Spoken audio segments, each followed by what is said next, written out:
اللهم صل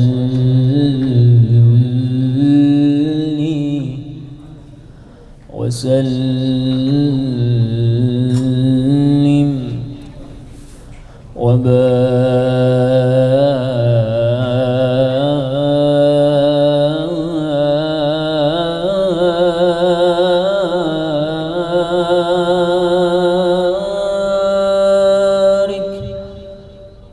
عليه.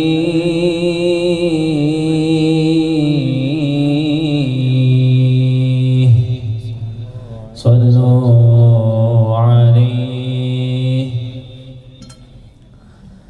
يا إمام الرسل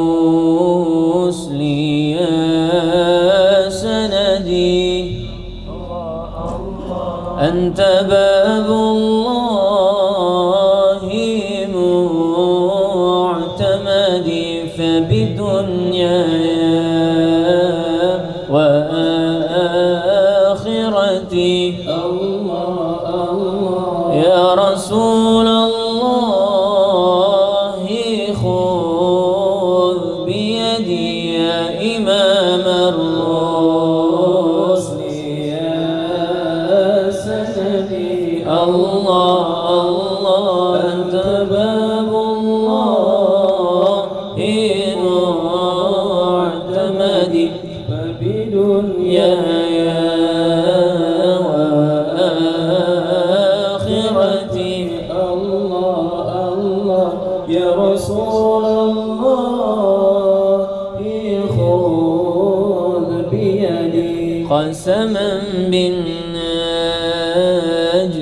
حين هوى الله الله، ما المعافى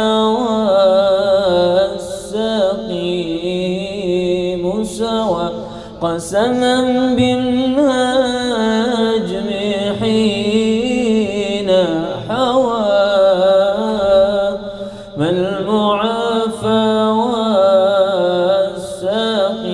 والسقيم سوى.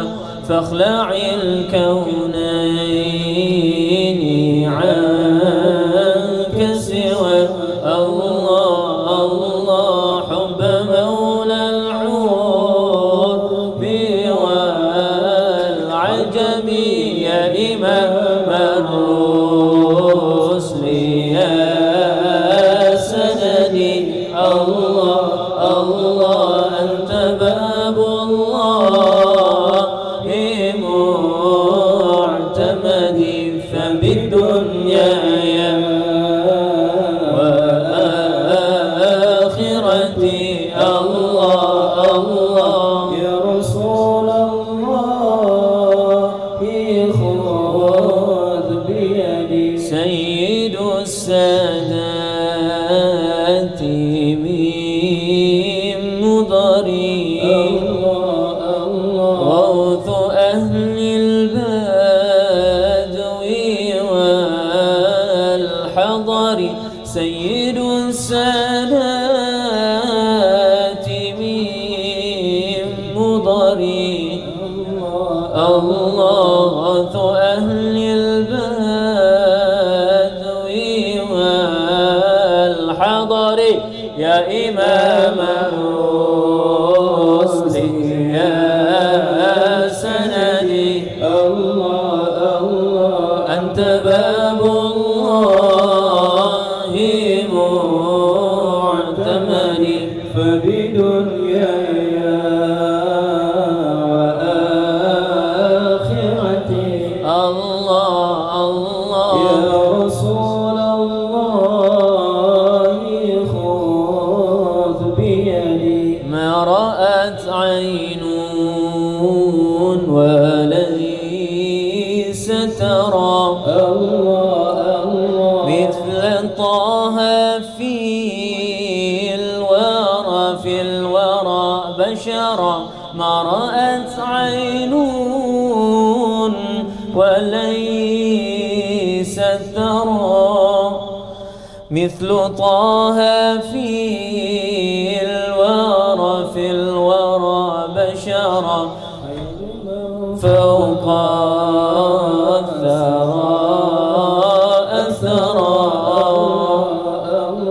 طاهر الأخلاق والشيم يا إمام الرسل يا سندي الله الله أنت باب الله معتمدي فبدنيا وآخرتي الله الله يا رسول الله خذ بيدي. Ustaz baca ayatnya dari 94 ya, jadi biar nyambung sama ayat yang mau dibahas. أعوذ بالله من الشيطان الرجيم بسم الله الرحمن الرحيم الحمد لله رب العالمين الرحمن الرحيم مالك يوم الدين إياك نعبد وإياك نستعين اهدنا الصراط المستقيم صراط الذين أنعمت عليهم غير المغضوب عليهم ولا الضالين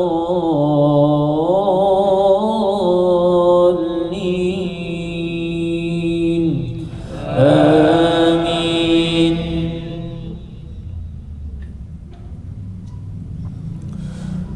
ويعتذرون إليكم إذا رجعتم إليهم قل لا تعتذروا لن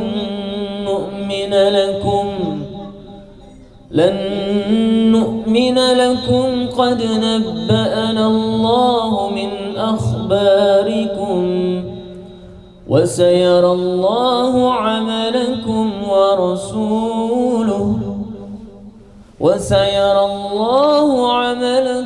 ورسوله ثم تردون إلى عالم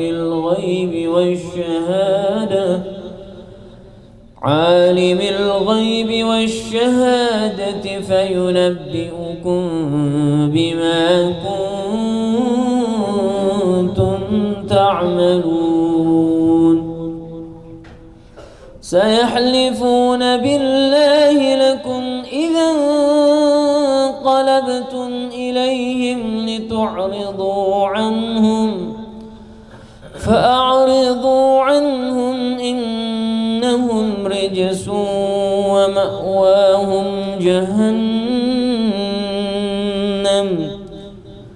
ومأواهم جهنم جزاء بما كانوا يكسبون. يحلفون لكم لترضوا عنهم فإن ترضوا عنهم فإن الله لا يرضى عن القوم الفاسقين. الأعراب أشد كفرا ونفاقا وأجدر ألا يعلموا حدود ما أنزل الله على رسوله والله عليم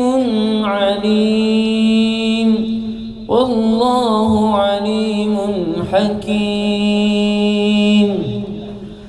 ومن الأعراب من يتخذ ما ينفق مغرما ويتربص بكم الدوائر عليهم دائرة السوء والله سميع عليم. ومن الأعراب من يؤمن بالله واليوم واليوم الآخر ويتخذ ما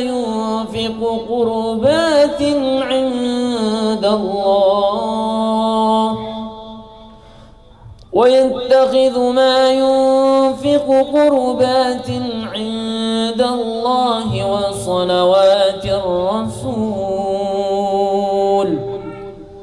ألا إنها قربة لهم سيدخلهم الله في رحمته إن الله غفور رحيم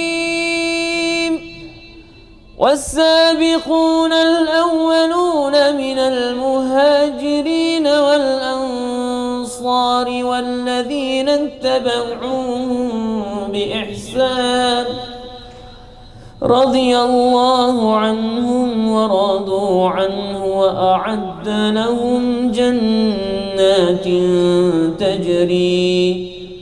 تجري تحتها الأنهار خالدين فيها أبدا ذلك الفوز العظيم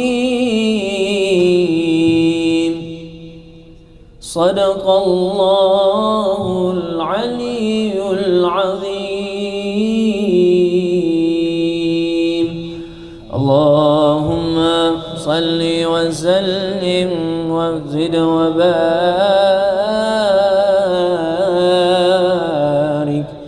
على رسول الله وآله الأطهار على رسول الله وأصحابه الأخيار.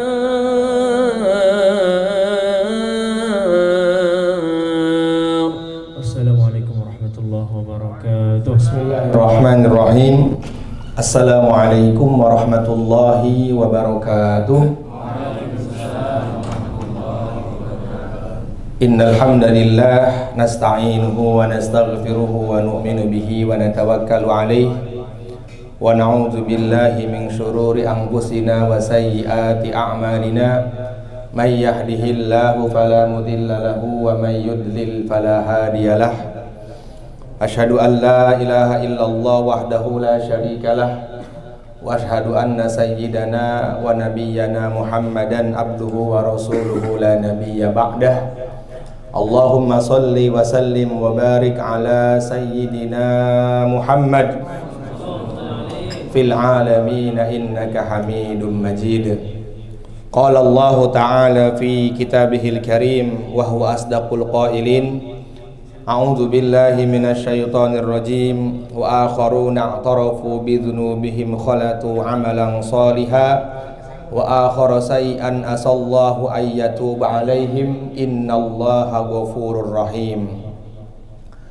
Wa qala habibunal mustafa wa rasulikal murtada sallallahu alaihi wasallama idza dakhala sya'bana fatahharu anfusakum wa ahsanu niyyatakum fihi au kama jaa fil hadis. Alhamdulillah jamaah ngaji Plo akramakumullah, mudah-mudahan hadirnya antum semua di sini mendapatkan ridhonya Allah Subhanahu wa taala, diampuni dosanya oleh Allah Subhanahu wa taala, diberikan syafaat oleh baginda Rasulullah sallallahu alaihi wasallam, diberikan telaga Kausar nanti langsung dari tangannya Rasulullah sallallahu alaihi wasallam, yang Nabi mengatakan kalau kita diberikan minum dari telaga Kausar Nabi walaupun hanya setetes, la nazma'u ba'dahu abada, maka kita tidak akan pernah haus selama-lamanya. Amin ya rabbal alamin. Wabil khusus kepada Pak Haji Ridho beserta keluarga, kita doakan sama-sama dalam majelis yang mulia ini, di bulan yang penuh berkah ini, mudah-mudahan keluarga beliau diberikan sakinah, mawaddah, warahmah, keturunannya dijadikan orang-orang yang ahli taat, keluarganya dijadikan orang-orang yang ahli taat dan istiqomah, dan akhir hayatnya semuanya mati dalam keadaan husnul khotimah. Amin ya rabbal alamin. Pada kesempatan malam hari ini, sebelum kita membahas tentang tema kita, saya ingin menyampaikan bahwasanya insya Allah besok malam Jumat kita sudah masuk ke malam nisfu Sya'ban. Ada apa sebenarnya dengan nisfu Sya'ban? Kenapa begitu agung? Sehingga Nabi SAW banyak sekali menjelaskan tentang keutamaan nisfu Sya'ban. Saya punya kitab namanya Madza fi Sya'ban. Apa yang terkandung dalam bulan Sya'ban? Di dalam kitab itu dijelaskan, di dalam bulan Sya'ban itu banyak sekali peristiwa yang besar. Yang Nabi mengatakan, ala inna Rajab syahrullah, ketahuilah sesungguhnya Rajab adalah bulannya Allah. Kenapa Rajab dikatakan sebagai bulannya Allah? Karena pada bulan itu bertepatan dengan malam 27 Rajab, Allah Subhanahu wa taala memanggil kekasihnya yang mulia Rasulullah SAW untuk bertemu dengannya, memberikan hadiah salat. Kemudian kata Nabi, wa Sya'ban syahri, dan bulan Sya'ban adalah bulanku. Kenapa bulan Sya'ban dikatakan sebagai bulannya Rasulullah sallallahu alaihi wasallam? Karena pada bulan ini wa fihi nazalat ayatun ta'ziman li Rasulillah. Bulan ini adalah bulan di mana Allah mewajibkan bersalawat kepada baginda Nabi. Mana ayatnya? Innallaha wa malaikatahu yusalluna 'alan nabi ya ayyuhalladzina amanu sallu 'alaihi wa sallimu taslima. Ayat ini turun bertepatan dengan nisfu Sya'ban. Jadi bulan ini adalah bulannya Rasulullah. Maka perintahnya dalam beberapa riwayat hadis itu, kita disunnahkan untuk banyak membaca sholawat kepada Nabi. Saya itu target dari mulai Sya'ban kemarin itu setiap hari menghatamkan Dalailul Khairat. Jadi sholawat kepada Nabi yang terkumpul dalam satu kitab yang disusun oleh Abu Sulaiman Ad-Darani. Di situ dijelaskan sigot-sigot sholawat yang banyak menyanjung Nabi. Karena menyanjung Nabi ini harus kita penuh dengan penghormatan dan takzim yang sangat luar biasa kepada beliau. Kata Sayyidina Abbas radhiyallahu ta'ala anhu, beliau mengatakan, idza shallaitum 'alan nabi fa ahsinu sholatakum 'ala Rasulillah. Kalau kalian bersalawat kepada Nabi, maka hendaknya kalian cari bentuk sholawat yang paling banyak menyanjung Nabinya. Banyak senang saya tuh kalau ada sholawatan sama santri-santri, Maulaya sholli wa sallim daiman abada ala habibika khairil khalqi kullihimi. Masya Allah. Wal habibul ladzi turja syafa'atuhu likulli haulin minal ahwali muqtahimi. Maka cari sigot sholawat yang paling banyak menyanjung nabinya. Ya, banyak sekali tuh sigot-sigot sholawat. Kalau kita nggak hafal, baca aja kabar janji.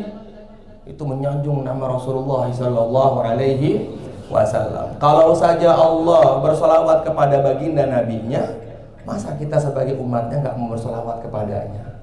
Maka cari bentuk-bentuk sholawat yang paling banyak memuji nama Rasulullah sallallahu alaihi wasallam. Pertama itu. Kemudian yang kedua, teman-teman, kenapa bulan Sya'ban Allah muliakan? Tahwilul kiblah. Karena pada bulan ini Allah Subhanahu wa taala memerintahkan Nabi besar Muhammad sallallahu alaihi wasallam ketika turun dari Sidratul Muntaha menerima perintah salat. Pertama kali sholatnya baginda Nabi menghadap ke arah Baitul Maqdis. Selama berapa bulan? Dalam kitab itu dijelaskan selama 17 bulan lewat 3 hari. Kapan perpindahannya itu? Hari Selasa di waktu asar. Jadi ketika Rasulullah SAW turun dari Sidratul Muntaha, maka Nabi ini ketika sholat wajah beliau tuh ke arah langit terus. Fawalli wajhaka syatral masjidil haram wa haitsu ma kuntum fawallu wujuhakum syatrah. Qad nara taqalluba wajhika fis sama falanwalliyannaka qiblatan tardaha fawalli wajhaka syatral masjidil haram. Jadi Nabi itu sholat begini, Allahu Akbar. Bahkan dalam keadaan beliau di luar sholat pun beliau jalan tuh sambil mengarahkan wajah beliau yang mulia ke arah langit. Berjalan gini. Jadi jalannya begini terus nih. Jadi Allah Subhanahu wa taala bertanya kepada Nabi Muhammad, "Apa yang kau pengen?" Ya Rasul, ya Allah, kapan kau pindahkan Baitullah ini dari Maqdis ke Baitul Haram? Maka Allah berfirman, "Wala saufa yu'tika rabbuka fatarda." Apapun yang kau pengen, aku akan berikan, wahai Muhammad. Seketika itu, maka langsung Allah memindahkan arah kiblat yang tadinya umat Islam sholatnya menghadap ke Baitul Maqdis, kemudian berpindah langsung ke Baitul Haram, yaitu Ka'bah yang penuh dengan keberkahan.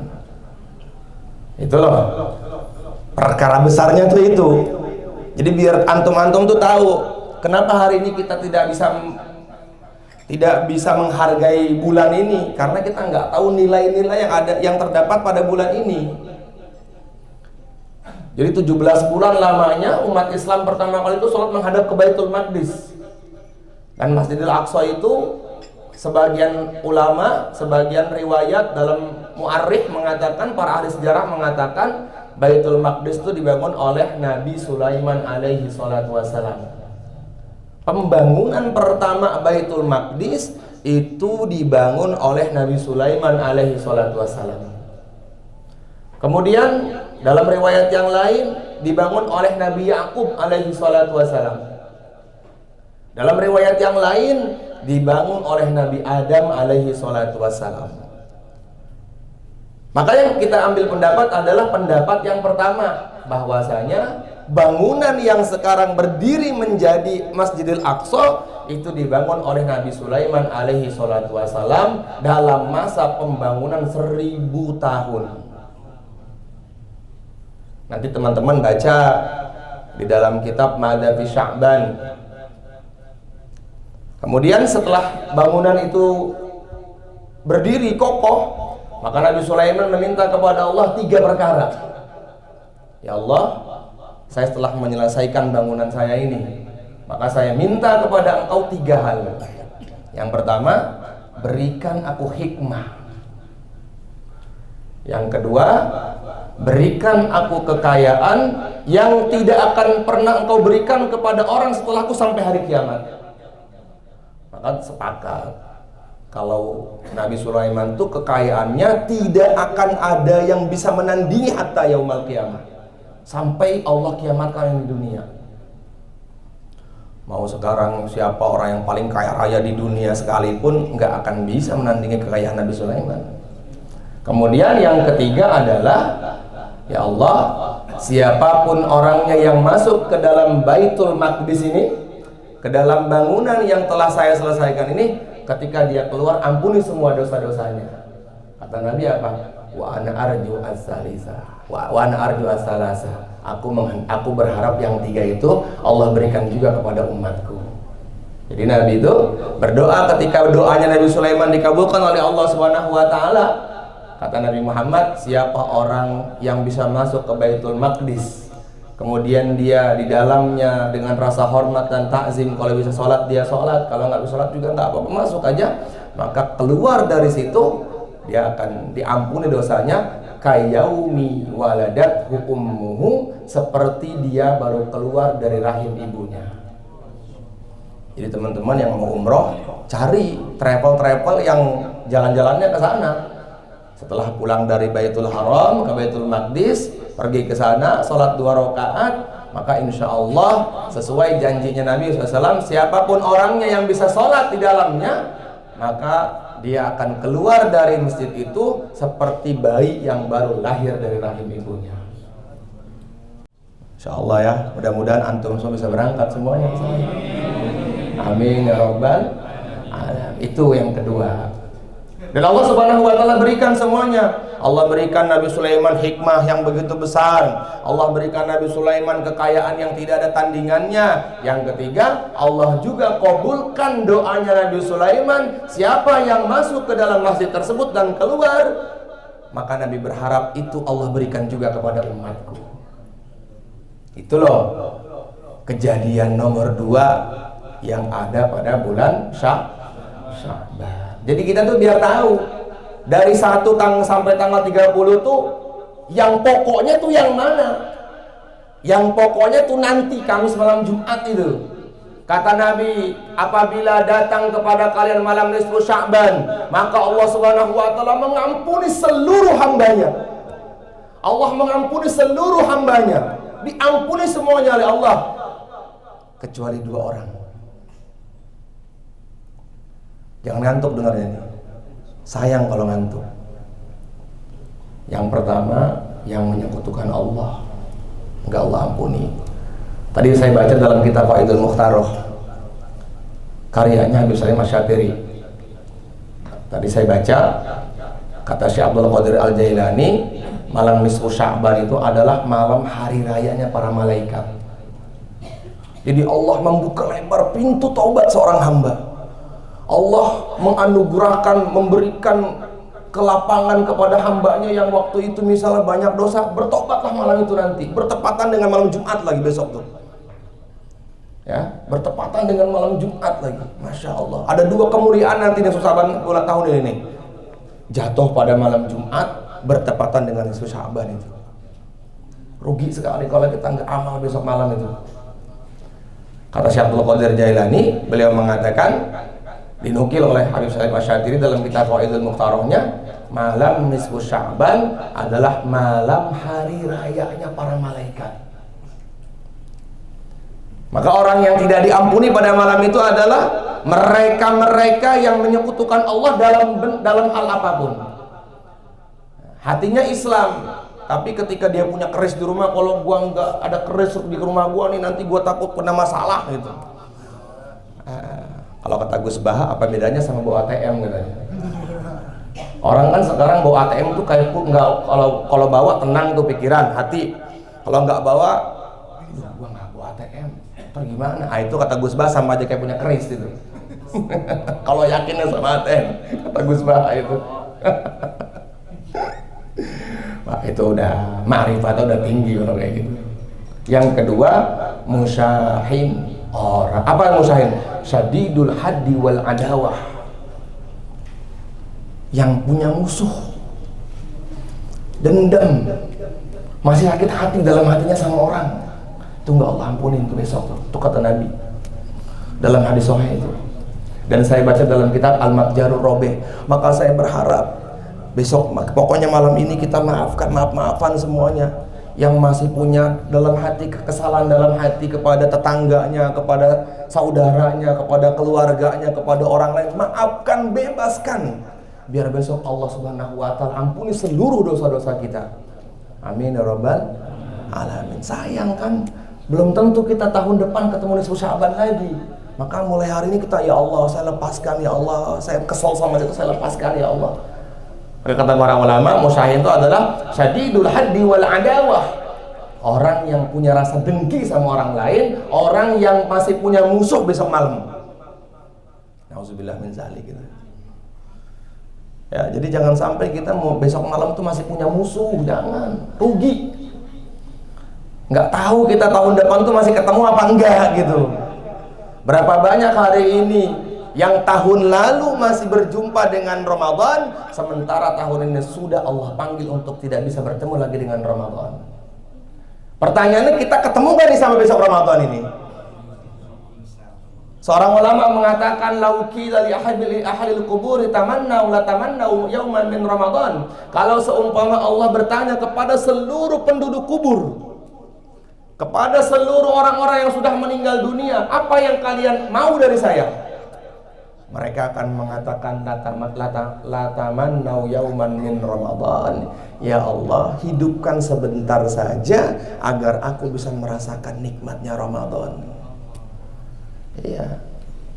Makanya kata Gus Yusuf itu amal-amal yang kita kerjakan di dunia sekarang tuh belum kerasa sekarang mah. Kerasanya nanti kalau udah dikubur. Kan Nabi udah bilang ad-dunya mazra'atul akhirah. Dunia adalah ladang untuk akhirat. Jadi antum kalau pengen senang di akhirat, sekarang susahkan diri untuk taat. Iya. Ya. Wa mal ladzatu illa ba'da ta'ab, kata para ulama. Tidak ada kesenangan kalau belum dia mendapatkan kesusahan. Maka kesenangan kita puncak itu di surga. Susahnya di dunia. Kita melawan hawa nafsu untuk taat, melawan hawa nafsu untuk kita meninggalkan maksiat. Kerasanya nanti kalau sudah dibopong di sini. Idza hamalta ilal quburi janazatan fa'lam annaka ba'dahu mahmulun. Kerasa semua, oh ternyata ini ya pahalanya ngaji. Oh ternyata ini ya pahalanya zikir. Oh baru dia ngerasa menyesal semuanya.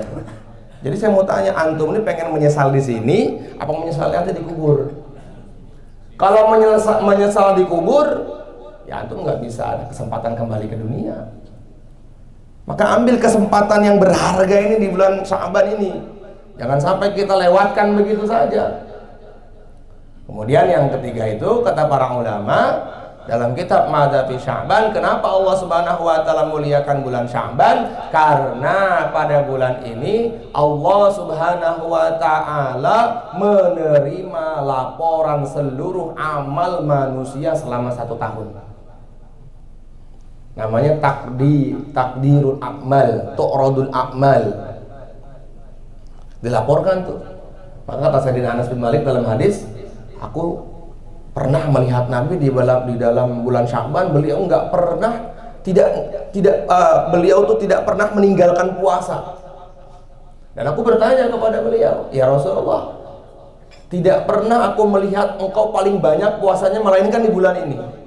Nabi mengatakan, bulan ini adalah bulan di mana Allah Subhanahu wa taala menerima seluruh amalan hambanya. Aku sangat bahagia kalau amalku ketika dilaporkan aku dalam keadaan puasa dan dalam keadaan beramal. Itu loh Nabi Sayyidut Tuqa, pimpinannya orang-orang ahli takwa, Khatamul Anbiya wal Mursalin, yang Allah mengatakan laulaka ya Muhammad ma khalaqtul aflak. Kalau tidak aku ciptakan kau hai Muhammad, sungguh aku tidak akan pernah menciptakan segala sesuatu yang di dunia ini, di langit ataupun di bumi. Masih pengen ketika dilaporkan amalnya dalam keadaan baik. Kapan itu laporannya? Besok malam Jumat. Dari mulai kapan tuh Ustaz? Dari mulai lepas maghrib sampai subuh. Kalau bisa jangan antum tidur tuh malam itu tuh. Ada 5 malam yang Allah Subhanahu wa taala muliakan. Pertama malam Lailatul Qadar, yang kedua malam Jumat, yang ketiga malam nisfu Sya'ban, yang keempat malam hari raya Idul Fitri, yang kelima malam hari raya Idul Adha. Sebagian ulama mengatakan Lailatul Qadarnya dihapuskan, yaitu malam pertama di bulan Rajab. Itu kata Imam Syafi'i itu. Silakan buka kitab Mukasyafal Qulub bab tentang keutamaan bulan Rajab. Malam nisfu Sya'ban tuh ada di situ tuh. Jadi mulai malam itu tuh malaikat pencatat amal kebaikan kita tuh dengan amal keburukan datang kepada Allah. Satu persatu sama Allah dilihat, si fulan. Dan aku sangat senang sekali ketika malaikat yang membawa catatan amalku melaporkan amalku di hadapan Allah sementara aku dalam keadaan puasa, dalam keadaan aku berbuat baik. Jangan coba-coba besok maksiat malam Jumat itu tuh. Daripada maksiat mending tidur. Tidur lebih baik daripada kita melek malam tapi maksiat malah tidurnya kita tuh dapat pahala wajib. Kita tidur untuk menghindar dari maksiat itu adalah satu kewajiban. Kita akan mendapatkan pahala wajib sebagaimana Allah berikan pahala wajib sholat kepada kita. Nabi loh masih pengen amalnya dilaporkan di hadapan Allah dalam keadaan beliau berbuat baik. Maka apa sunnahnya besok nisfu Sya'ban itu? Dalam kitab Fawaidul Mukhtarah, sunnahnya kalau bisa banyak-banyak bersedekah, idkhalus surur, nyenengin orang. Ya Rasulullah, apakah amal yang paling baik? Nabi mengatakan angtut imat ta'am, ngasih makan orang itu paling baik kata Rasulullah. Tidak ada amal yang paling baik setelah sholat melainkan memberikan makan kepada orang. Makanya saya buat di Masjid Al-Mau'idhah besok tuh. Nggak ada lagi patungan-patungan kita. Pokoknya yang mau ngasih makanan silakan bawa ke masjid. Yang mau bawa es teh manis Solo Kuku besok bawa 100 cup es teler Bahia. Iya. Kapan lagi coba? Ada yang laporan ke saya, "Tat, saya bikin 50 nasi bebek," katanya. Pokoknya besok yang mau makan-makan geden, mangan geden ya bahasanya. Makan-makan besar, itu silahkan datang ke Al-Mau'idhah. Ya Bu Haji, Bu Haji. Iya, pokoknya ditunggu di Al-Mau'idhah. Setelah sholat maghrib kita amal, kemudian kita baca Yasin sampai waktu Isya. Setelah Isya kita makan-makan bareng. Seneng, sumringah kita tuh. Kata Nabi, idkhalus surur angtut imat ta'am. Ngasih makan orang tuh baik sekali kata Rasulullah. Apakah amal yang paling menyelamatkan kita untuk bisa masuk ke dalam surga yang paling cepat? Kata Nabi, satu, ngenyangin perut orang. Mudah nggak ngenyangin perut orang? Kalau kita nggak perlu banyak lah, panggil aja teman satu tuh besok malam tuh, buat traktir makan mie ayam. Nambah nggak? Boleh dong, keluarga gua kalau kata Denny. Ada mertua, lu mau kacau. Mana Denny tuh? Denny itu kalau habis ngaji di Al-Mau'idhah dibawa untuk dia. Ada Bang Ipar di rumah kan. Anak 2. Kalau ngebungkus sering ngaji plus ya aman deh. Kalau Al-Mau'idhah tuh kemarin aja kurang gitu. Kita mau bungkus lagi. Ya. Itu kalau surur ngenyangin perut orang tuh, ngenyangin saudara muslimnya apalagi. Barang siapa yang mengenyangkan perut saudara muslimnya, Allah akan jauhkan dia dari neraka selama 80 hukum. Satu hukumnya kata Nabi, dengan 2 hukum yang kedua yaitu jauhnya sejarah 80 tahun perjalanan akhirat. Coba. Nggak perlu banyak-banyak ya, kalau bisa 100 orang, kalau nggak bisa 1 orang 2 orang. Yang penting kita mengamalkan sunnah kebaikan ini. Paham di sini insya Allah. Besok lomba-lomba ngasih makan orang malam Jumat itu. Ya. Ngasih makan orang, kenyangin perut orang tuh. Wah, kalau Haji Ridho tuh udah enak banget. Ada santri ngapal Quran lagi di sini. Nggak perlu kemana-mana lagi. Masya Allah. Ya.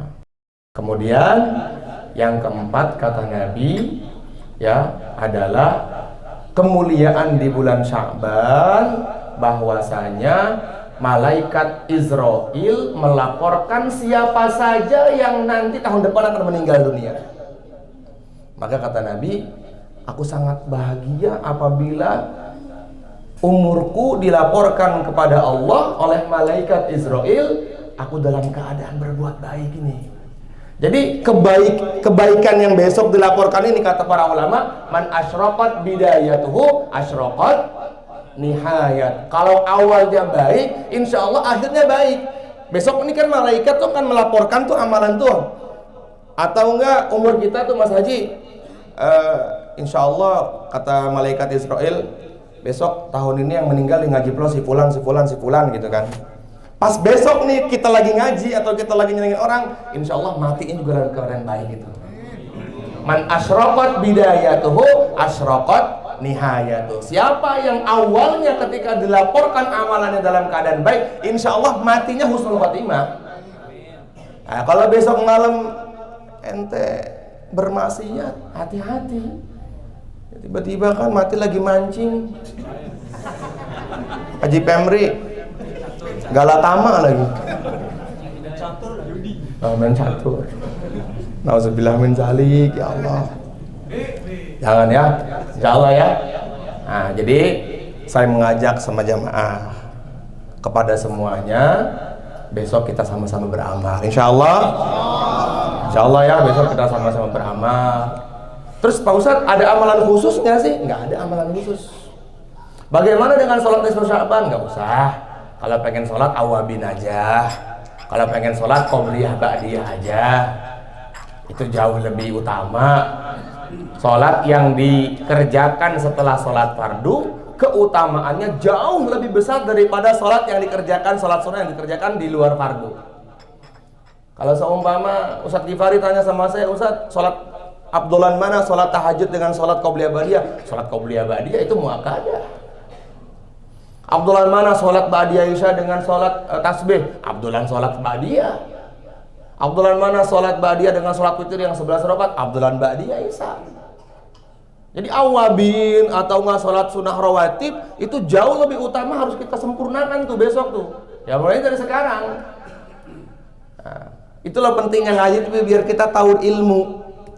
Jangan sampai itu kita semangat tapi nggak taunya kosong.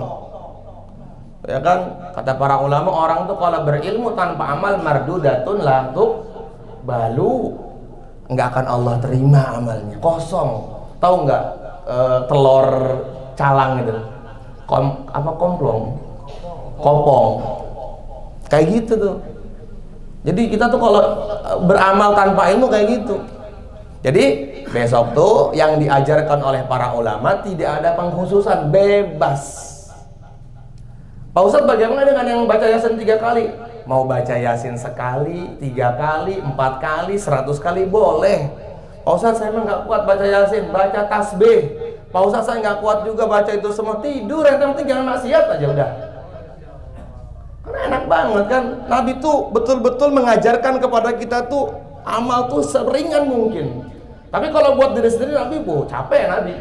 Nabi tuh sholat sunnah sendiri sampai beliau dalam 1 rakaat baca 11 surat.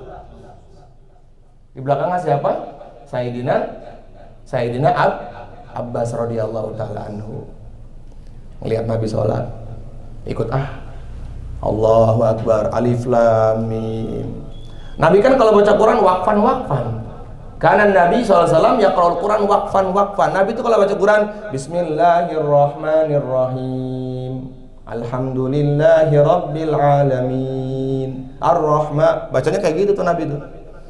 Kata saya lanjut, alif lam mim, Allahu la ilaha illa huwal hayyul qayyum. Kata yang di belakangnya, saya belum ruku juga ini. Tapi kata beliau, mungkin Nabi akan ruku ketika selesai surat Al-Im. Ternyata lanjut surat An-Nisa. Bismillahirrahmanirrahim. Ya ayyuhan nasu taqu rabbakumul ladzi khalaqakum min nafsin wahidatin wa khalaqa minha zawjaha wa batha minhuma rijalan katsiran wa nisaa. Kata Sayyidina Abdullah bin Abbas, mungkin Nabi akan ruku setelah menyelesaikan surat An-Nisa. Ternyata beliau melanjutkan Al-Maidah. Bismillahirrahmanirrahim. Ya ayyuhalladzina amanu aufu bil uqud uhillat lakum bahimatul an'ami illa ma yusla 'alaikum ghairu muhilli saidi wa antum hurum. Innallaha yahkumu ma yurid. Kata Sayyidina Abdullah bin Abbas, kayaknya gua nggak bakal bisa ikut lagi nih. Ternyata beliau nunggu sampai selesai surat Al-Anfal ya, Al-Maidah. Beliau lanjut ke surat Al-An'am. Kata beliau, nggak jadi gue ikut Nabi deh. Kacau, bengkak kaki.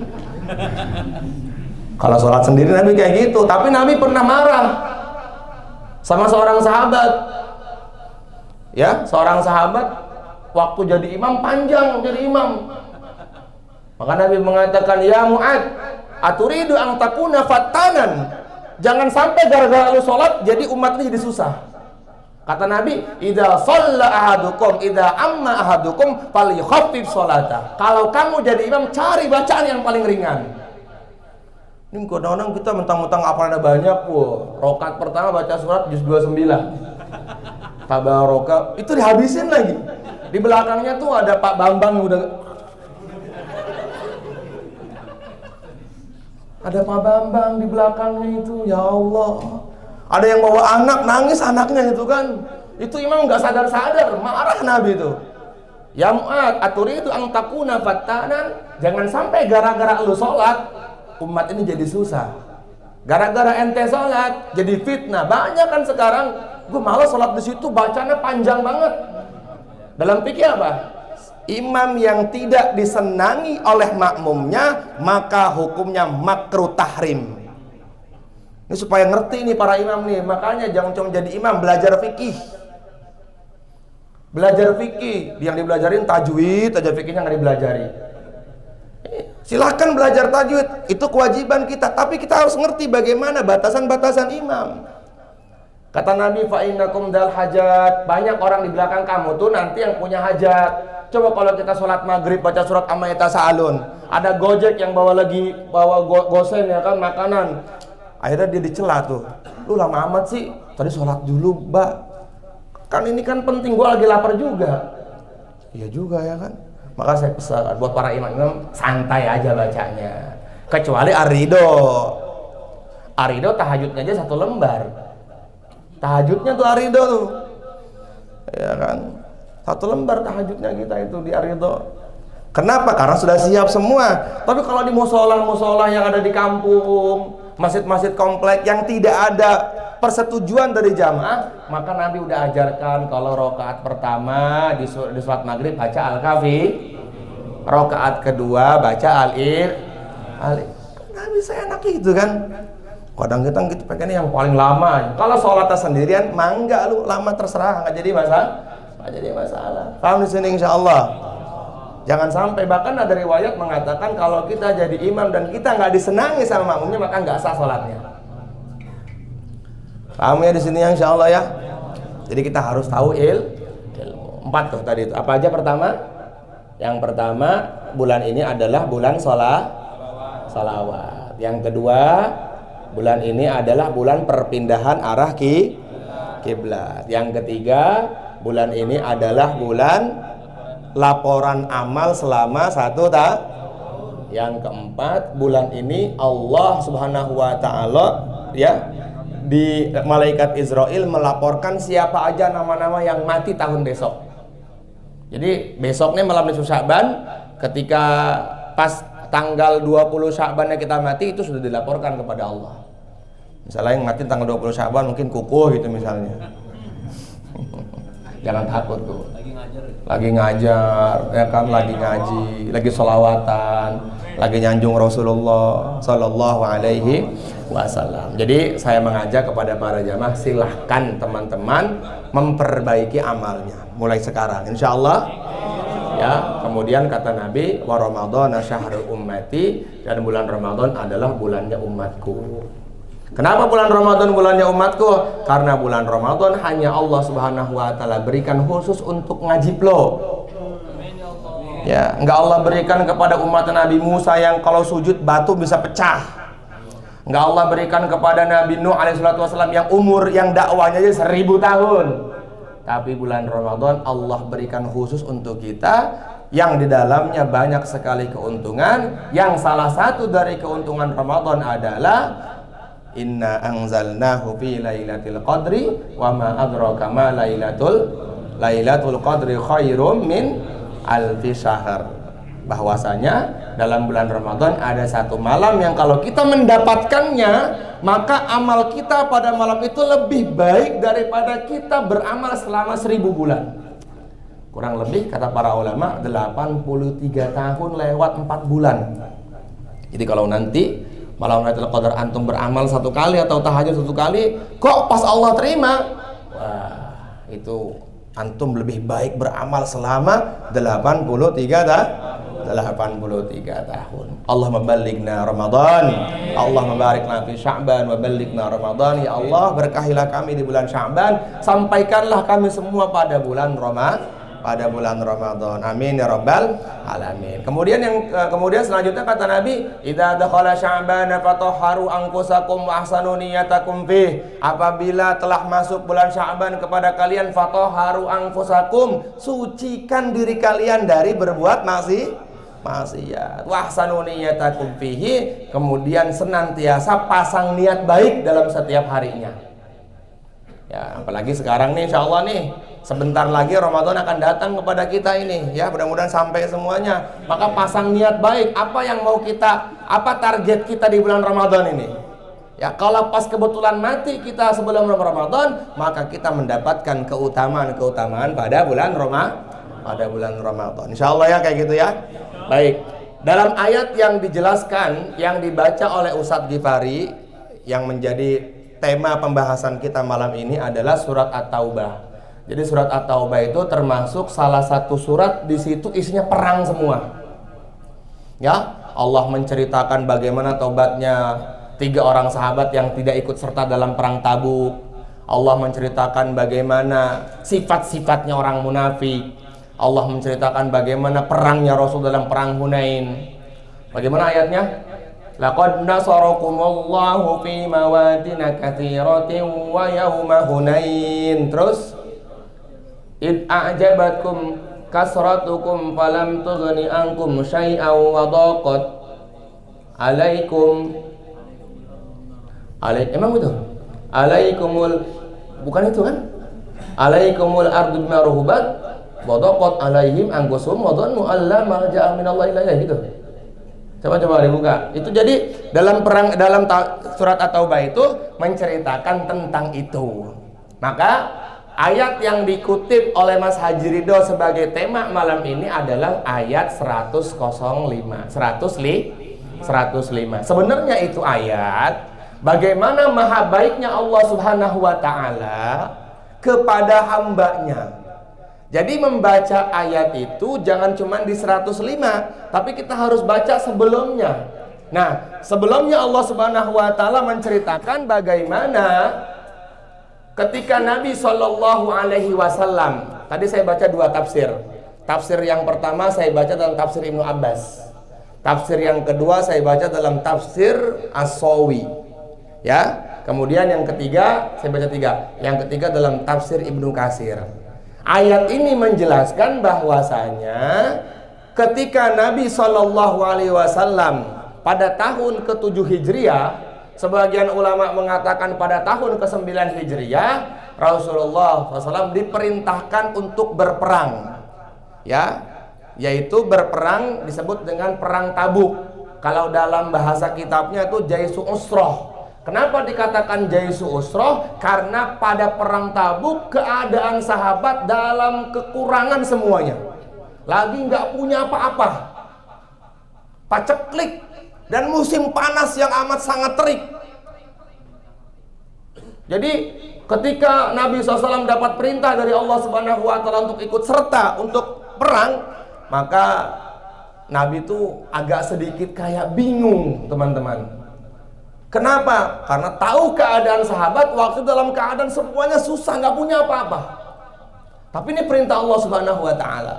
Maka orang-orang yang punya keimanan sangat sempurna kepada Allah, mereka siap ikut serta perang bersama baginda yang mulia Rasulullah Sallallahu Alaihi Wasallam. Ada 80 orang munafik yang nggak ikut serta dalam perang.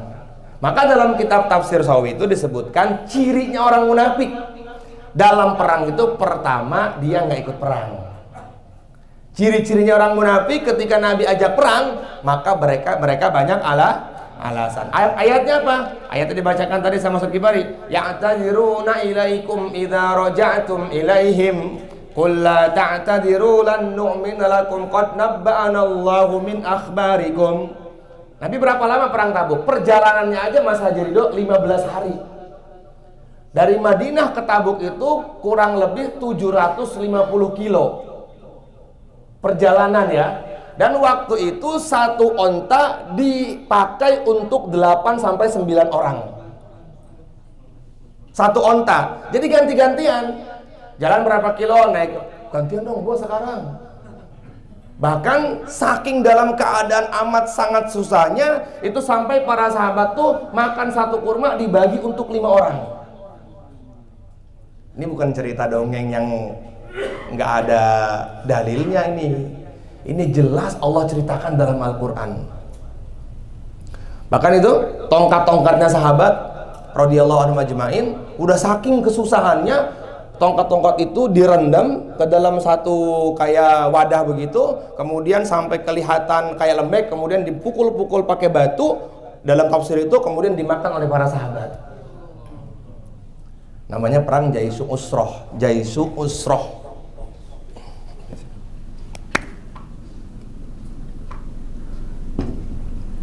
Jaisu Usroh. Perang sulit. Tabuk pada tahun ke-9 Hijriah. Ya, setelah perang Hunain. Perang Hunain tahun ke-7 Hijriah. Nah, di sini di Hunain ini ada 3 panglima perang yang syahid. Siapa aja, Bro Epan? Yang pertama Sayyidina Abdullah bin Rawaha. Abdullah bin Rawaha.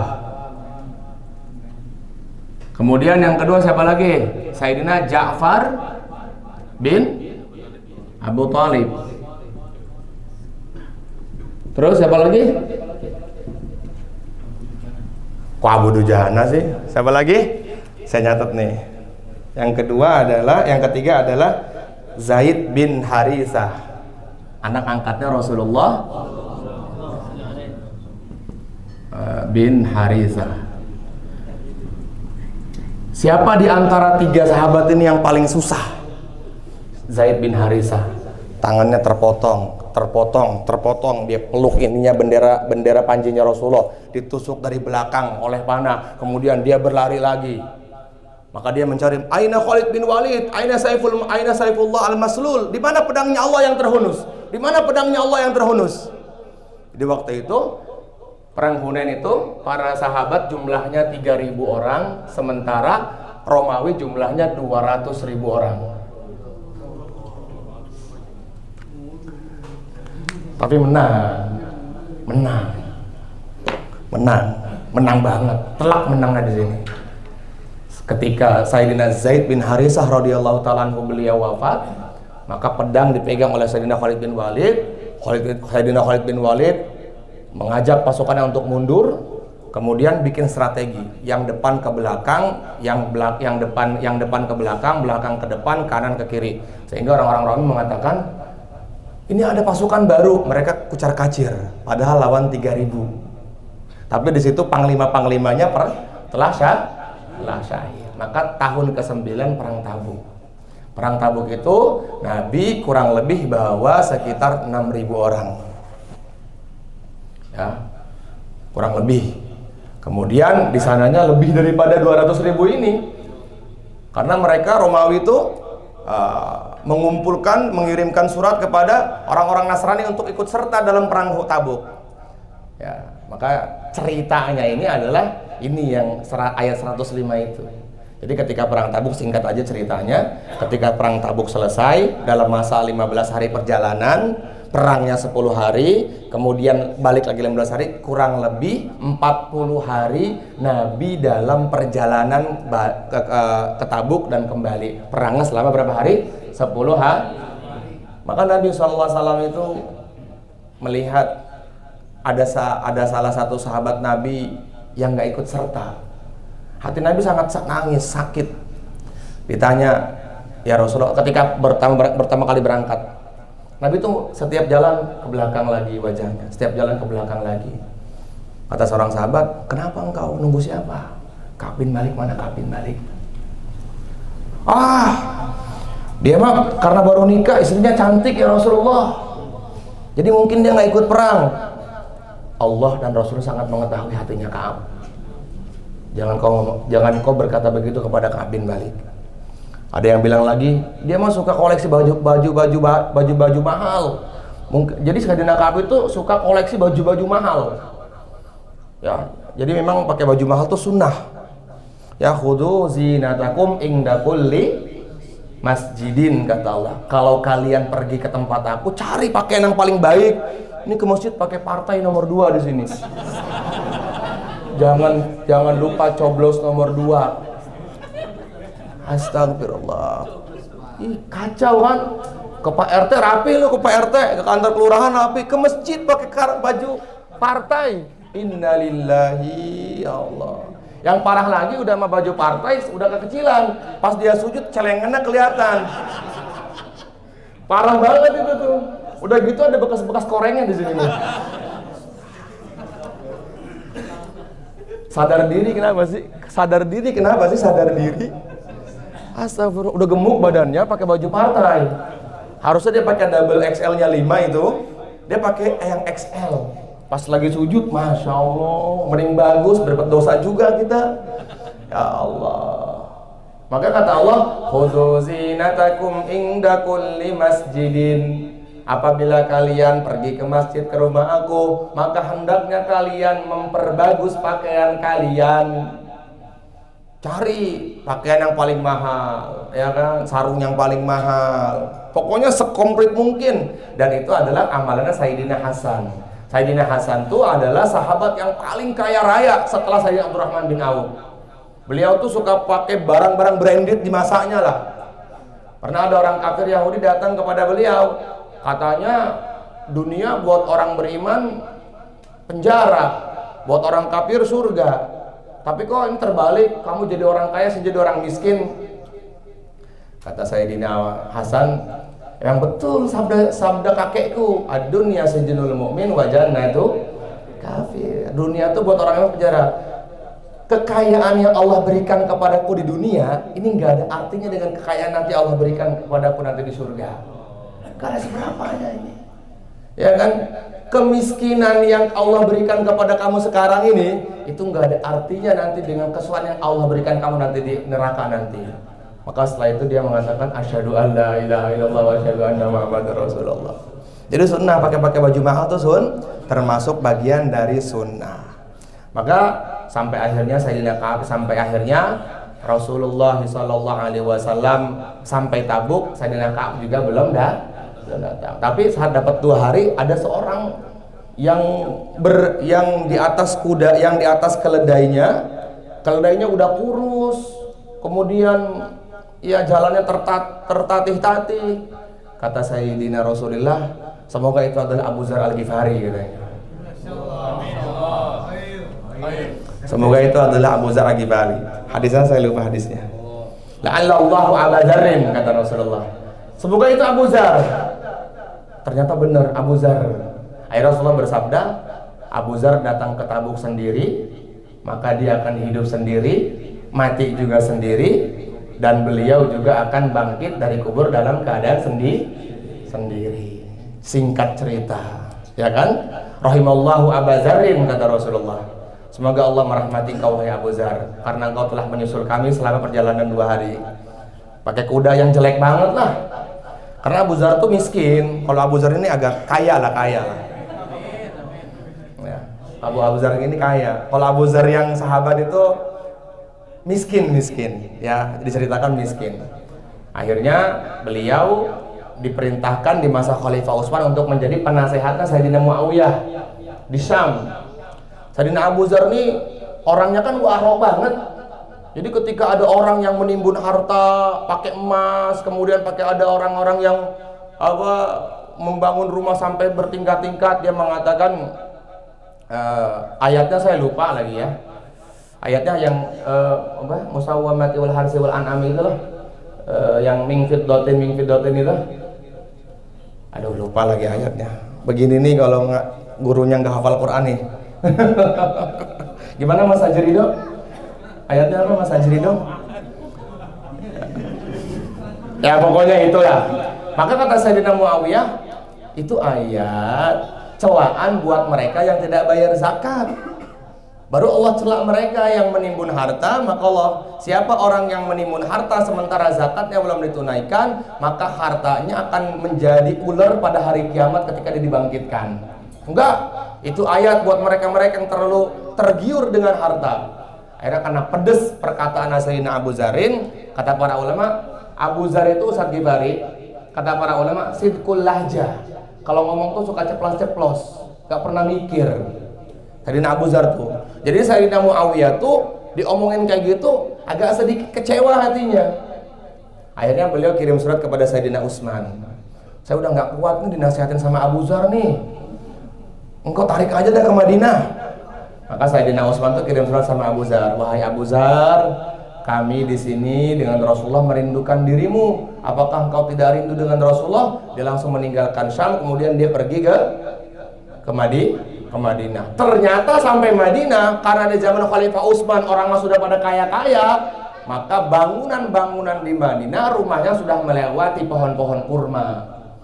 Kata Sayyidina Abu Dzar, makin ngeri lagi di sini orang cinta dunia, kata beliau.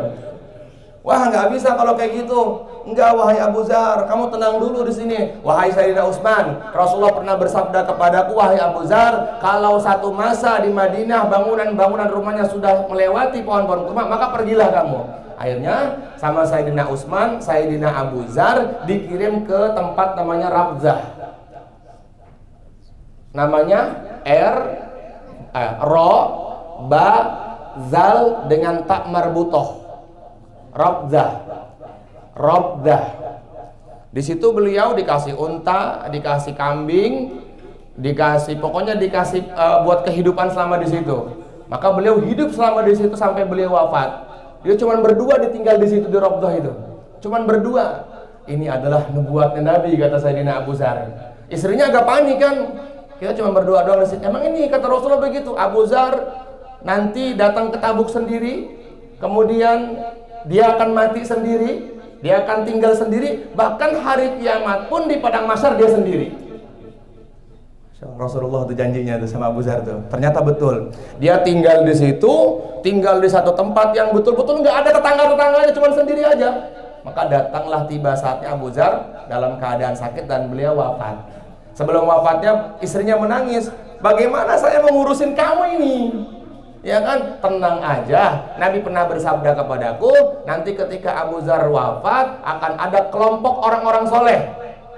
Ternyata beliau wafat tuh dalam sejarah setelah zuhur. Itu datang rombongannya Sayyidina Abdullah bin Mas'ud dengan santri-santrinya.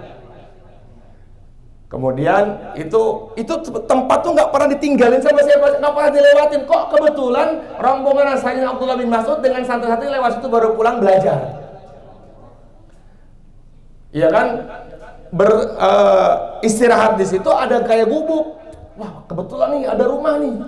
Ternyata, kau siapa? Saya adalah Ummu Dzar, saya adalah istrinya Abu Dzar. Abu Dzar sahabatnya Nabi, sekarang dia wafat. Oh yaudah, kita yang ngurusin jenazahnya. Itu nubuatnya Nabi itu. Nubuatnya baginda Rasulullah Sallallahu Alaihi Wasallam. Dan singkat cerita, malamnya istrinya ketemu sama Abu Dzar dalam mimpinya. Apa saya bilang? Nabi itu bener udah. Makanya Nabi mengatakan, ma kharaja minhu illal haq. Tidaklah yang keluar dari sini kecuali adalah kebenaran. Nabi itu bilang begini sama para sahabatnya, ma kharaja minhu, sampai beliau menunjuk mulut beliau sendiri dengan telunjuk beliau yang mulia, ma kharaja minhu illal haq. Tidaklah apa yang keluar dari lisanku kecuali adalah kepastian dari Allah. Maka nanti kita tinggal lihat aja, ketika nanti kita dalam keadaan suatu di mahsyar, kalau ada satu orang sendirian di mahsyar, berarti itu Sayyidina Abu Dzar Al-Ghifari radhiyallahu taala. Mudah-mudahan Sayyidina Ustadz Ghifari di belakangnya Sayyidina Abu Dzar juga. Enak tuh, antum sendiri berdoa sama Sayyidina Abu Dzar. Nabi punya sahabat namanya Unes radhiyallahu taala anhu. Kata Nabi, jadi itu tongkat pernah nangis. Tongkat Nabi itu pernah, jadi tongkat itu pernah dipegang Nabi buat khutbah. Nabi punya tongkat baru nih, itu nangis. Para sahabat tuh semuanya ngedenger. Ini tangisan siapa ya Rasulullah? Rasulullah tersenyum. Itu loh tongkat saya nangis, udah gak dipakai sama saya lagi. Akhirnya kata Rasulullah, ya udah tongkat itu sini. Ada Unes di belakang. Unes ini kamu. Ini tongkat kamu bawa.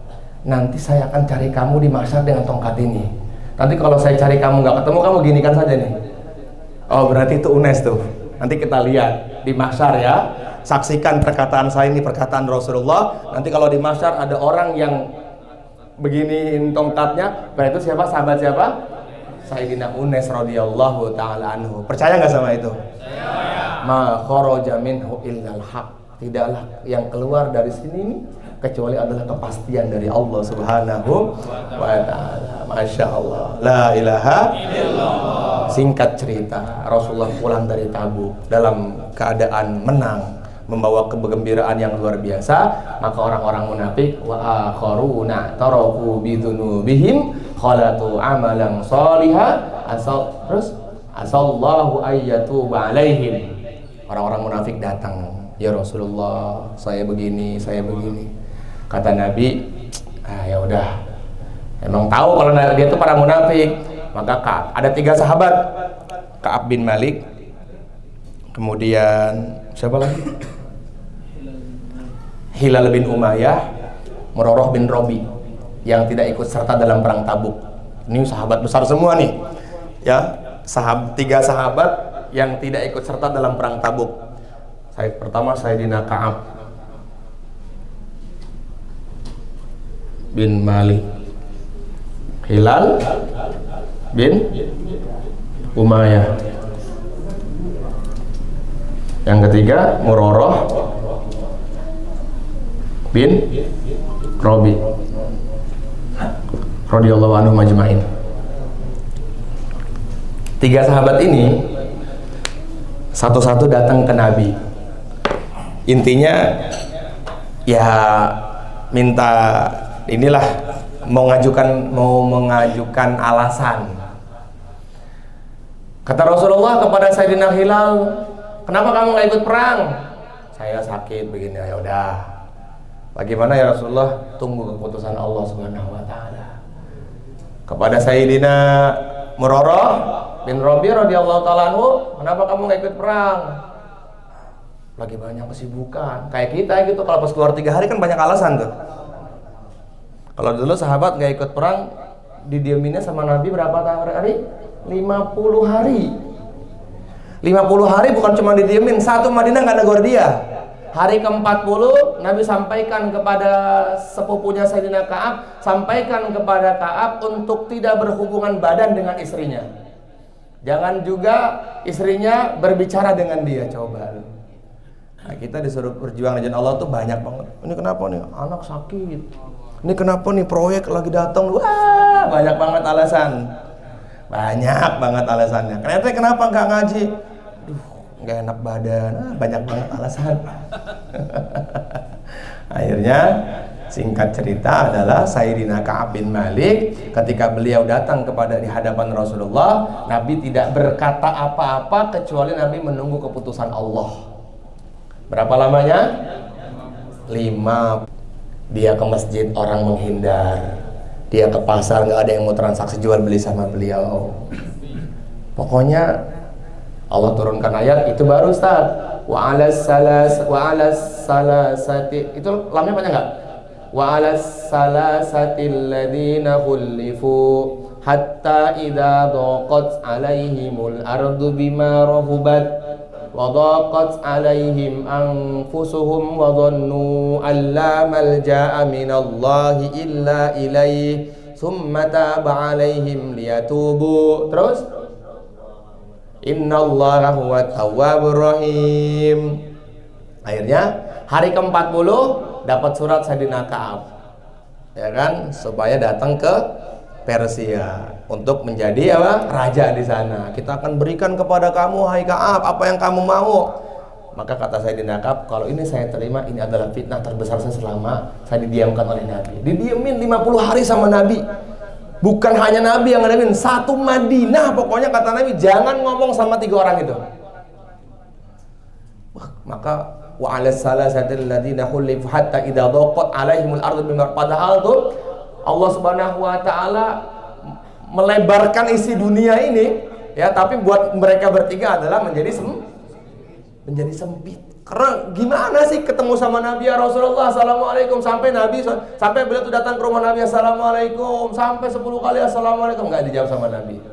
Akhirnya Allah menurunkan ayat bahwasanya bebaskan Ka'ab bin Malik, Murarah bin Rabi dan Hilal bin Umayyah. Karena Ka'ab itu adalah orang yang suka koleksi barang-barang mewah, baju-baju mahal, maka orang yang memberitahukan pertama kali pembebasan beliau dari Allah Subhanahu wa taala langsung diberikan baju mewahnya itu, Mas Adi.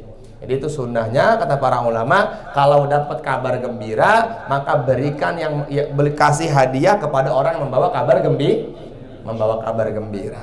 Terus ada orang-orang selain Ka'ab bin Malik, namanya Abu Lubabah. Dia nggak datang ke Nabi, tapi beliau mengikatkan diri beliau, ada 3 orang itu. Beliau mengikatkan diri beliau di tiang-tiang Masjid Nabawi yang sekarang menjadi Raudhah yang satu yang ada tiang abut, jadi diikat begini, jadi gini.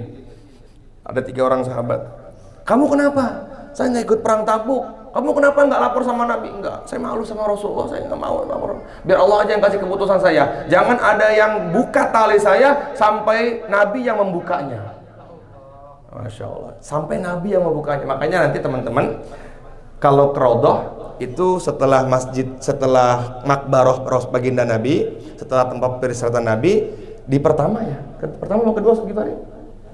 Yang Abu Lubabah, yang pertama. Jadi itu di situ tuh makbulnya doa di situ tuh, paling top-topnya doa di situ tuh.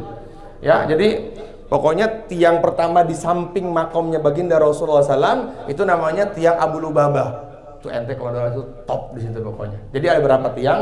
Abu Lubabah, Aisyah, apa lagi? Apa lagi sama? Hah? Bukhalqah namanya. Pokoknya 3 tiang itu yang paling di sini yang paling pertama namanya tiang Abu Lubabah. Yang Abu Lubabah. Akhirnya baru Allah Subhanahu wa taala menurunkan ayat yang kita bahas di yang 105 itu. Wa akharuna atarafu bidzunubihim khalatu amalan shalihan wa akhara sayyan asallahu ayyatuba alaihim innallaha ghafurur rahim. Mereka taubat kepada Allah Subhanahu wa taala dan Nabi Muhammad juga menerima taubat mereka, dan mereka tuh memberikan harta mereka kepada Nabi. Tapi sama Nabi, saya nggak mau harta kalian. Allah tegur Nabi. Nabi juga ditegur sama Allah. Apa tegurannya? Khudh min amwalihim shadaqatan tutahhiruhum wa tuzakkihim biha wa sholli alaihim inna salataka sakanul. Ambil aja, itu sebagai tebusan dosa mereka kepada kamu, wahai Muhammad. Maka diambil, kata Allah, inna salataka sakanul lahum. Doakan. Maka kata dalam tafsir ayat ini adalah ketika ada orang ngasih hadiah ke kita, sunnahnya doakan dia. Bukan hanya doa untuk dirinya, tapi doa juga untuk keluarganya dan harta yang ditinggalkannya. Gini, ajarakallahu fima ataita wa baraka fima abqaita. Semoga Allah memberikan pahala kepada harta yang kau berikan kepada aku, dan Allah memberikan keberkahan dengan harta yang kamu simpan. Ini kadang-kadang kan kita kan kalau dikasih hadiah cuman apa? Jazakallah ya, cuman itu doang. Jazakallah ya, semoga manfaat. Enggak. Tapi perintahnya Nabi, doakan juga harta yang di rumahnya mereka yang ngasih hadiah sama Ki. Nih doanya nih, catat antum. Ayo dihafalkan.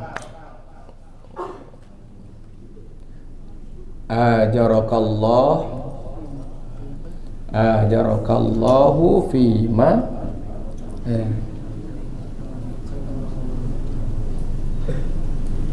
fima a'taita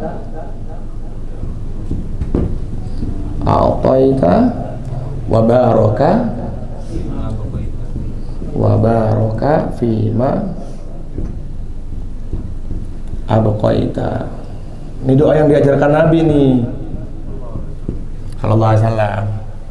Jadi sunnahnya itu ketika ada orang ngasih jazakallah, baru ajarakallahu fima ataita. Semoga Allah memberikan ganjaran terhadap harta yang kamu berikan kepada saya, wa baraka fima abqaita, dan Allah memberkahi fima dari harta abqaita yang ada di rumahmu. Itu doa yang diajarkan Nabi kalau dapat hadiah. Paham di sini insyaallah.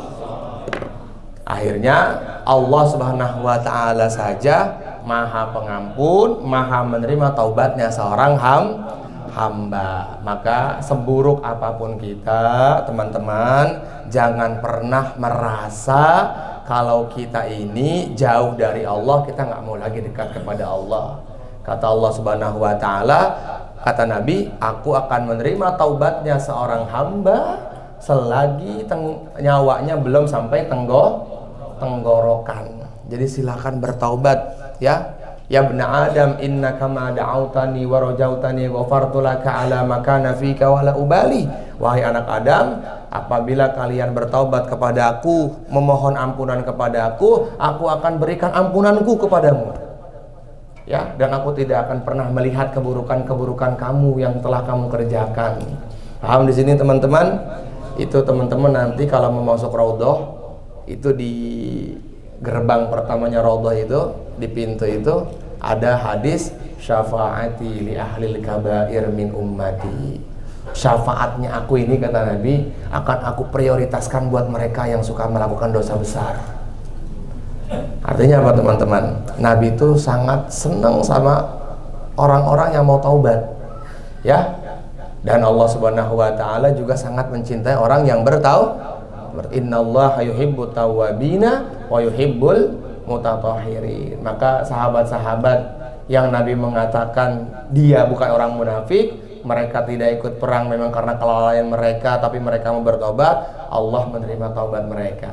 Kesimpulan dari ayat ini adalah, yuk kita sama-sama taubat kepada Allah, ya. Allah Subhanahu wa taala adalah zat yang maha pengasih, yang maha baik, yang tidak akan pernah yang Allah Subhanahu wa taala itu adalah zat yang tidak akan pernah melihat dosa-dosa kita kalau kita mau datang kepada Allah Subhanahu wa taala. Maka Nabi bersabda, siapa yang mau bertaubat kepada Allah Subhanahu wa taala, ya, maka bertaubatlah kepada Allah, minta ampunlah kepada Allah Subhanahu wa taala. Dan di antara taubat, syaratnya taubat itu pertama banyak istighfar.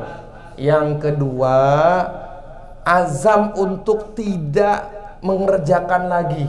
Yang ketiga, pokoknya benci sama maksiat yang dia kerjakan. Kalau seumpama dia suka minum khamar, dia suka berzina, udah pokoknya gue benci sama khamar, gue benci sama berzina, gue benci sama mencuri, gue benci tuh. Itu adalah taubatnya seorang hamba. Makanya ceritanya Sayyidina Ka'ab bin Malik itu dalam kitab Riyadhus Shalihin dimasukkan oleh Imam Nawawi dalam bab taubat. Ya, intinya ayat 105 dalam surat At-Taubah ini adalah taubatnya seorang, Allah menceritakan taubatnya seorang hamba. Kesimpulannya adalah ente jangan pernah merasa jauh dari Allah. Yuk, Allah tuh suka sama orang-orang yang bertaubat. Allah berfirman, innallaha yuhibbut tawwabina wa yuhibbul mutatahhirin. Sesungguhnya Allah Subhanahu wa taala sangat mencintai orang yang bertaubat dan sangat senang kepada orang yang bersuci. Artinya mensucikan dirinya kepada Allah Subhanahu wa taala. Jangan pernah malu kepada Allah, ya, insyaallah teman-teman, ya. Allah Subhanahu wa taala itu punya ampunan yang maha luas, lebih luas daripada samudra, lebih luas daripada langit yang membentang. Maka sebanyak apapun dosa kita, istighfar. Insyaallah. Mudah-mudahan Allah terima kita semuanya. Amin ya rabbal alamin. Ada pertanyaan enggak? Kalau nggak ada, cukup. Baik, Pak Bambang. Untuk tadi malam yang itu memberikan makan itu, apakah mulainya dari maghrib sampai subuh aja? Kalau siangnya nggak bisa. Karena kan kalau dihitung satu hari kan dari maghrib maghrib. Ya. Nah itu baik. Kalau kita hanya itu yang kita bisa memberikan pada orang. Baik, insyaallah. Pertama, kebaikan tuh nggak dibatasi, Pak Bambang, ya. Kalau mau dari sekarang juga lebih baik. Pertama, kebaikan tidak nggak boleh kita membatasi kebaikan orang, nggak boleh.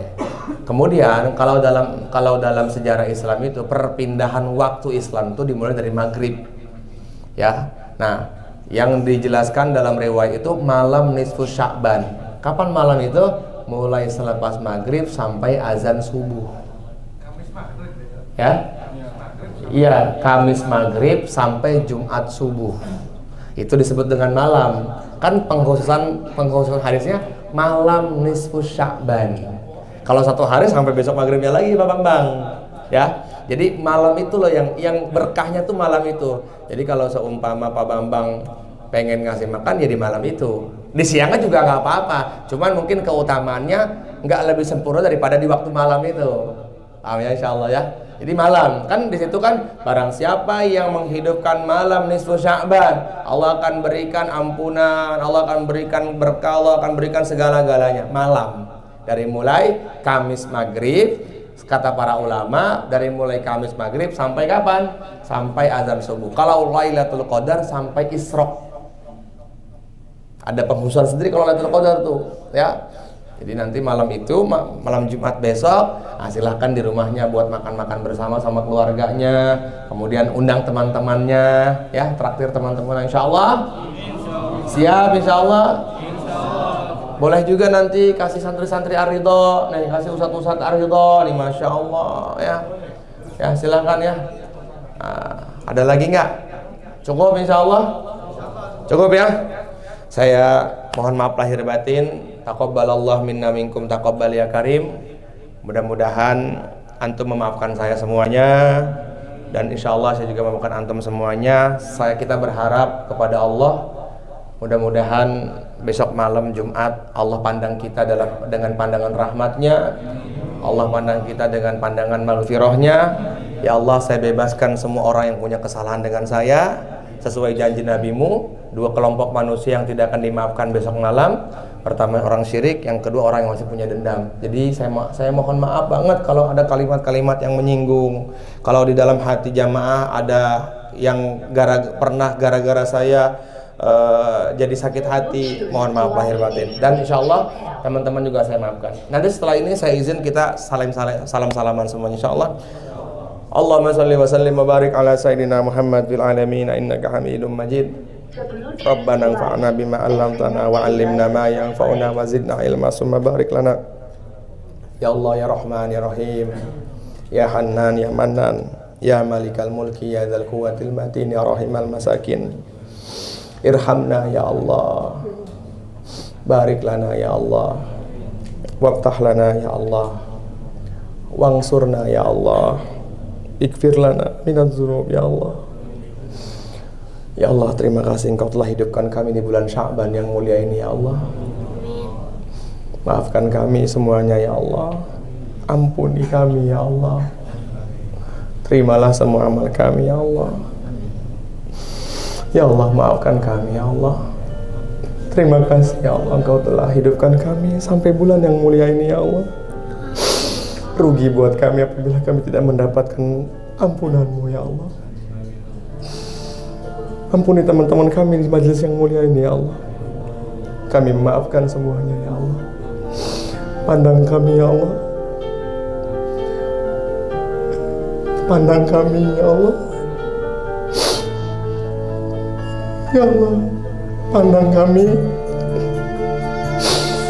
Pandang kami dengan rahmat-Mu ya Allah. Pandang kami dengan ampunan-Mu ya Allah. Pandang kami di malam nisfu Sya'ban nanti ya Allah. Kalau memang Kau ingin matikan kami tahun besok ya Allah, matikan kami dalam keadaan iman dan Islam. Semoga amal-amal baik kami Engkau terima ya Allah dalam 1 tahun ini ya Allah. Ya Allah, terima kasih ya Allah atas semua kebaikan-kebaikan yang telah Kau berikan kepada kami. Kebaikan iman yang sempurna ya Allah. Kebaikan mengikuti sunnah baginda Nabi-Mu ya Allah.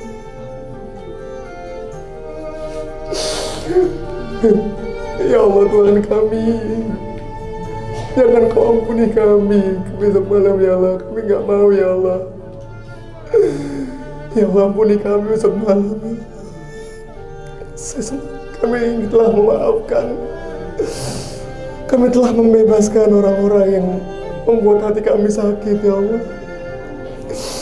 Kami takut janji Nabi-Mu ada pada kami ya Allah. Kami takut termasuk orang-orang yang musyahin ya Allah. Ya Allah Tuhan kami, terimalah amal kami besok malam ya Allah. Kami titipkan iman kami kepadamu ya Allah. Kami titipkan keluarga kami kepadamu ya Allah. Kami titipkan ilmu kami kepadamu ya Allah. Kami titipkan pondok ini kepadamu ya Allah. Kami titipkan santri-santri kami ya Allah. Kami titipkan ustaz-ustaz kami ya Allah. Jaga mereka ya Allah. Satukan hati mereka kami dengan yang punya pondok pesantren ya Allah. Satukan hati kami para ustaz ya Allah. Satukan hati kami dengan pewakaf pesantren ini. Ya Allah, kami bersimpuh di malam yang mulia ini ya Allah. Pandang kami besok malam. Pandang kami besok malam ya Allah. Celaka buat kami ya Allah apabila Kau tidak maafkan kami besok malam. Ya Allah, jauhkan kesyirikan dari dalam kehidupan kami, ya Allah. Matikan kami dalam keadaan husnul khatimah. Ya Allah, kami bersimpuh di majelis yang mulia ini, ya Allah. Jaga teman-teman kami di ngaji flow, ya Allah. Jaga imannya, ya Allah. Jaga imannya, ya Allah.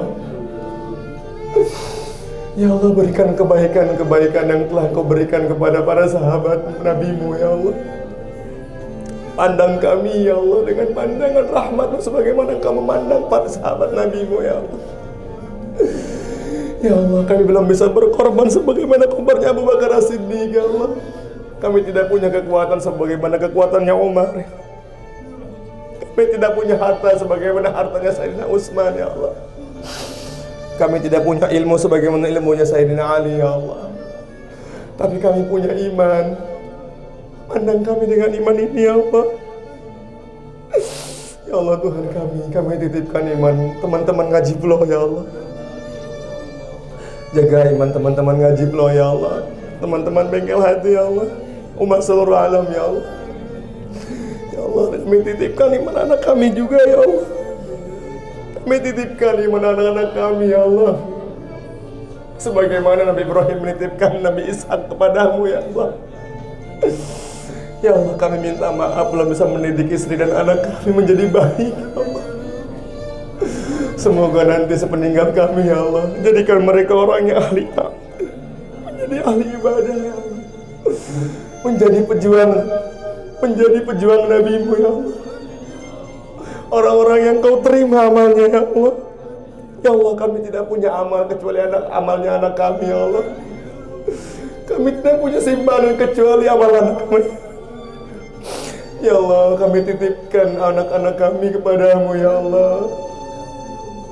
Kami titipkan anak-anak kami kepadamu, ya Allah. Ya Allah, Tuhan kami, berkahilah ilmu kami, ya Allah. Berkilah kehidupan kami, ya Allah. Sebagaimana Kau memberkahi kehidupan Sayyidina Abu Bakar. Ya Allah, Tuhan kami, maafkan kami, ya Allah. Hidup salam rindu kami untuk baginda Rasulullah sallallahu alaihi wasallam. Ya Allah, ini bulannya Nabi-Mu, ya Allah, tapi masih kami lalai terhadap salawat kepada Nabi-Mu, ya Allah. Ya Allah, jangan Kau palingkan kami dari sunnah Nabi-Mu, ya Allah. Tetapkan sunnah Nabi-Mu dalam kehidupan kami, ya Allah. Ya Allah, ya Tuhan kami, tetapkan sunnah Nabi-Mu dalam kehidupan kami, ya Allah. Ya Allah, jagalah kami, ya Allah. Ampuni dosa kedua orang tua kami, ya Allah. Banyak salah kami kepadanya, ya Allah. Banyak durhaka kami kepadanya, ya Allah. Ampuni dosa kedua orang tua kami yang sudah meninggal dunia, ya Allah. Terangi kuburnya, lapangkan kuburnya, ya Allah. Luaskan kuburnya, ya Allah. Berikan kenikmatan surga dalam kuburnya, ya Allah. Berikan kenikmatan surga dalam kuburnya, ya Allah. Dengan keberkahan nisfu Sya'ban nanti, ya Allah. Kami yakin Kau Maha Pengampun, Kau Maha Baik, ya Allah. Ya Allah, kebaikan-Mu tidak terhingga, ya Allah. Kami mohon, ya Allah, selamatkan orang tua kami di kubur, ya Allah. Ibu bapak kami, ya Allah, yang telah melahirkan kami, mendidik kami, ya Allah. Balas semua kesakitannya, ya Allah, dengan nikmat-Mu, ya Allah. Kami belum bisa membalas. Ya Allah, panjangkan juga usia orang tua kami yang masih hidup, ya Allah. Jadikan kami sebagai penyejuk mata mereka semua, ya Allah. Kami belum bisa berkhidmat kepadanya, ya Allah. Ya Allah, maafkan bapak kami, ya Allah. Maafkan ibu kami kesalahannya, ya Allah. Ya Allah, maafkan kesalahan kedua orang tua kami, ya Allah. Kakak kami, ipar kami, ya Allah. Satukan hatinya semua, ya Allah. Maafkan istri kami, ya Allah, yang sudah berkorban habis-habisan mendidik anak kami, mengajarkan anak kami, sudah mau berkhidmat kepada kami, ya Allah. Kami belum bisa berkhidmat kepada istri kami, ya Allah. Kami belum bisa menjadi suami yang baik di matanya, ya Allah. Maafkan kesalahan kami sebagai suami, ya Allah. Kami juga maafkan kesalahan istri kami kepada kami ya Allah, yang apabila hak-hak mereka belum ditunaikan oleh mereka ya Allah kepada kami.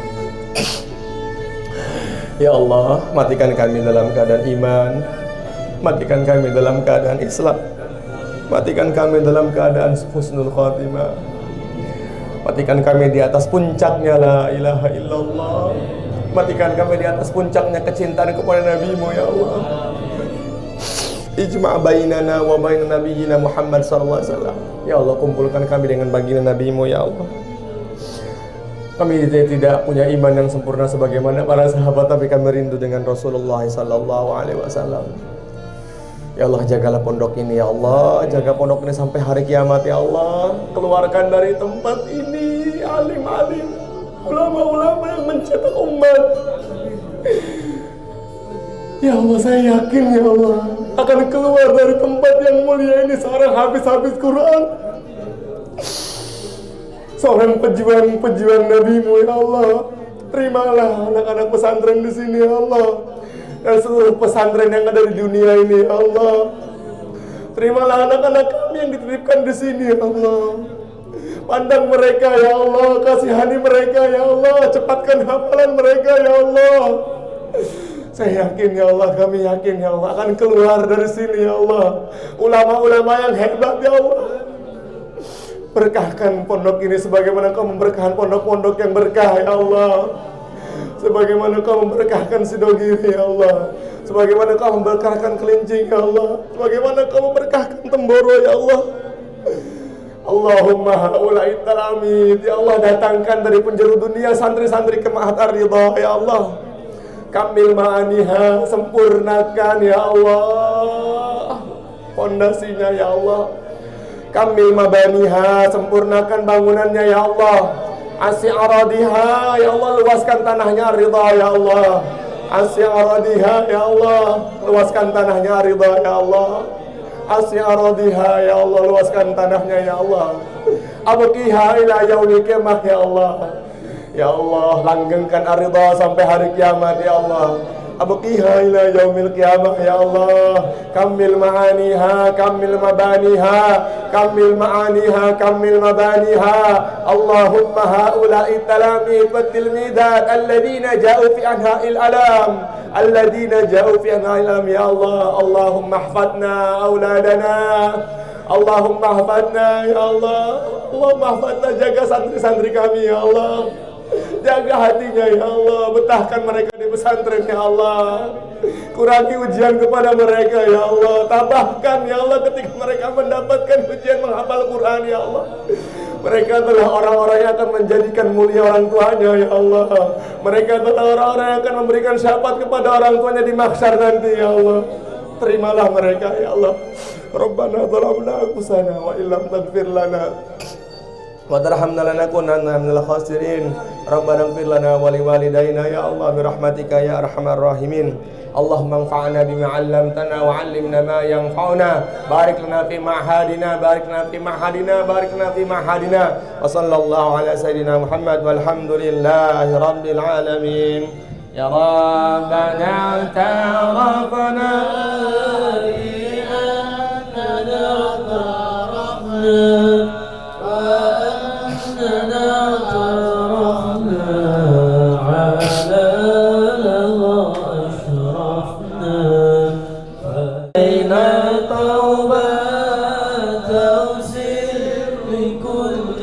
حوبا واستر لنا العورات وآمن الروعات واغفر لوالدينا ربي ومولودينا والآل والإخوان وسائر الخلان وهو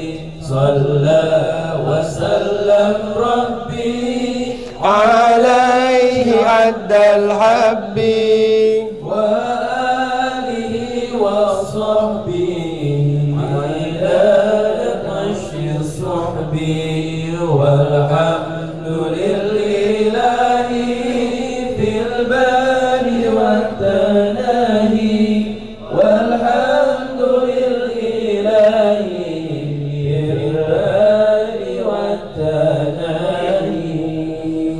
Pak Haji Ridho, Mami, saya atas nama pengurus pesantren Mahathir Ridho, terima kasih sudah memberikan fasilitas yang luar biasa. Mudah-mudahan Mami dengan Pak Haji Allah terima amalnya. Maafkan saya Mas Haji, maafkan Ustadz, maafkan para santri-santri. Buat Mami juga kalau ada perlakuan santri-santri yang akhlaknya kurang baik, tolong dimaafkan insya Allah ya. Pokoknya namanya santri harus banyak dididik ya insya Allah ya. Terutama mudah-mudahan Pak Haji Ridho dengan keluarga Allah sehatkan. Dan sesuai cita-cita kita ini Ridho ada 200 cabang insya Allah. Insya Allah ya. Pokoknya abqiha ila yaumil qiyamah. Maafkan ya. Dan sekarang kita saling memaafkan. Ini kesituan. Mari boleh saling memaafkan. Ayo dengan keikhlasan. Ayo.